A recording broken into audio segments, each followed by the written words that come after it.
Morning guys, just got back from London. Just done a job down the motorway at motorway speeds and back. Just covered under 42 miles presently. Got 100 miles left showing on the GOM, and I've done 3.8 miles per kilowatt hour. That's at motorway speeds so far on the winter tyres, which is the Goodyear Ultragrip Performance Gen 1s. Bit of a mouthful, I know, but hey ho. I should just call them the Gen 1s, I guess, or just winter tyres. I've had the heating on 17.5 since I started. That's up and down the motorway. As far as stability is concerned, the carriageway was wet up and down. It's not raining, and they're rock solid. Bags of feel. Really impressed with these tyres so far. The real test is going to be how they handle the ice and snow when it finally comes. I mean, it's only 4 degrees today. It's a bit chilly. And obviously the wear properties. So we'll have to see towards the end of the season, maybe March, early April time, and we can measure them against the rares and see how they fare. Afternoon guys, low battery warning has just come up, as you can see, down to 8%. I'm probably not going to get any more jobs because I'm actually outside of town where I work, so I'm going to take a drive home from here, which is about 6.5 miles. I've got 11 miles showing left, so should be all right. By the way, the temperature this morning started off, it was actually showing when I first done my initial shot, it went down as it always does. It went down to between 3 and 4 degrees, and it's now 7 degrees. So that's a kind of good indication on these winter tyres. And as always, if you're new to the channel, my range test is as a taxi or private hire. That's i.e. not myself on my own. Mixture today guys has been predominantly 2 people. It's been a few threes and the rest were single persons. I've had a few bits and pieces like luggage, like OAP walkers, like the walking frames. I've had a couple of them. I've had push chairs and a little bit of luggage. And the mixture of speeds today, well, you see when I dropped my customer off in London this morning, that was 38 miles at 70 mile an hour with the heating on when it was 3 degrees on the motorway. And the rest of the journeys was a mixture of 40s, 50s and 30s, and obviously some 20 zones, because we've got some 20 zones in the town where I work. And yeah, so looking good for a comparison between the EC300s and the Goodyear winter tyres.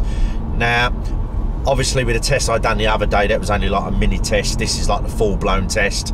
I'm going to call it, I mean, at the minute I've got 114 miles I've done, 7% left, 11 miles left, I just said a minute ago. It's probably going to be about the same. It's going to be like my previous test I've done a month or so ago on the EC300s. The rolling resistance of these Goodyears are as good as the summer tyres. So if you're thinking about changing at least to the Goodyears, you're going to get pretty much the same efficiency as you would have done whether you're on summers or winters in these temperatures. And as you can see, I'm getting 3.8 miles per kilowatt hour. The heating I've had on pretty much most of the day. I did have it off a little bit at some points in the day because it was hovering between 7 and 8 degrees, but in all honesty, 3.8 miles per kilowatt says it all. This is equal to the summer tyres. So, and that was the whole point of this test. Now I haven't actually used Lease by Pro to actually test the state of health on the battery, so, and I only do it in every 10,000 mile updates. So I could actually plug it in this afternoon and see if I'm actually down to what would be, say, 10%, because I think the last time I was on 93 point something, and that was nearly 5,000 miles ago. So according to Lease by, I'm probably on 10% loss. But between what I've seen since I've had Beverly and now, I'm going to go out on a limb and actually say Lease by is way off the mark. Now the reason I say that is I have a standard ritual that I do every morning. I drive predominantly slow when I first start the car. I've done it with all my ICE vehicles, whether they're petrol or diesels, in all the years I've been doing taxi work. It's just to let all of the components slowly warm up like the bearings and stuff, and I appreciate these haven't got no moving parts in terms of the engine, but it's still got reduction gear and obviously still got drive shafts and such forth. So what I do is I predominantly drive no faster than 20 to 30 mile an hour for the first, say, mile when I leave home, as long as there's no one behind me. Obviously I'm not that inconsiderate. If there's someone or a few cars, I pull in, let them overtake me, and then I pull back out again and maintain that speed again. I then increase the speed up to 40 mile an hour in the 40 zones where they're applicable to where we are, and then I predominantly normally go and get a coffee first thing in the morning. And basically when I go to get the coffee, when I first got Beverley, I was on 100% when I arrived there, and I could drive another, and that was about 4.4 miles, 4.5 miles, and then I would lose my first percent down to 99% when I reached about between 6 and 7 miles. And I'm noticing now when I actually reach the place I get a coffee from, I'm on 4.5, and then if I do half a mile to a mile more, it drops down to 99. But then it drops down between 99 to 98 relatively quickly.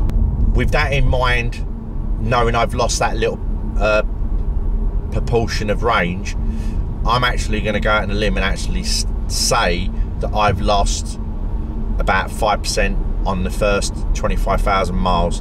I mean, if there was a way to accurately monitor, like I don't know, the manufacturers might have one, you can actually realistically see, like with a very, very detailed technical breakdown of all of the cells to see what's been lost, I think I'm on the money.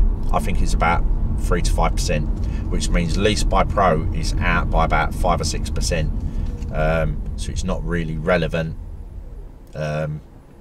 I mean, I will carry on using it just to show you guys how inaccurate it is, but I know my ritual and I know what I'm losing in the 25,000 miles since I've had the 2018 Nissan Leaf. You kind of know, didn't you guys? It's not hard to work it out. But yeah, so I'm quite happy with that. I mean, if it carries on being the same, like I've said many times before, if I lose 5% for every or 3 to 5% every 25,000 miles, by 100,000 miles I've lost 20% of the battery, which basically is going to equate to me losing 30 miles. So yeah, anyway guys, that's about it for this winter range test. I don't know when my next video is going to be going up, because there's nothing to report, obviously, unless we hear something about the headlamps, which is yet to be. I haven't heard back from Nissan UK yet, so I don't know what's happening there.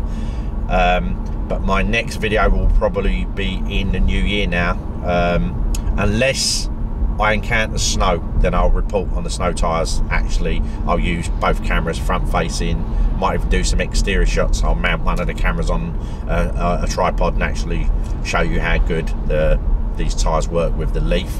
But say my next video is probably going to be when I go into the dealership to have all my other repairs sorted out, which is the power fold mirrors. And by the way, the radar sensor kept on playing up again today when I was driving down the motorway, and it done it when I was in traffic earlier. So that's something that is going to have to be looked at as well. Again, I don't know if they're going to do that in January. Anyway guys, I hope you all have a very happy Christmas and a safe Christmas, and I wish you all the very best for 2019, and I will speak to you in due course. Bye for now.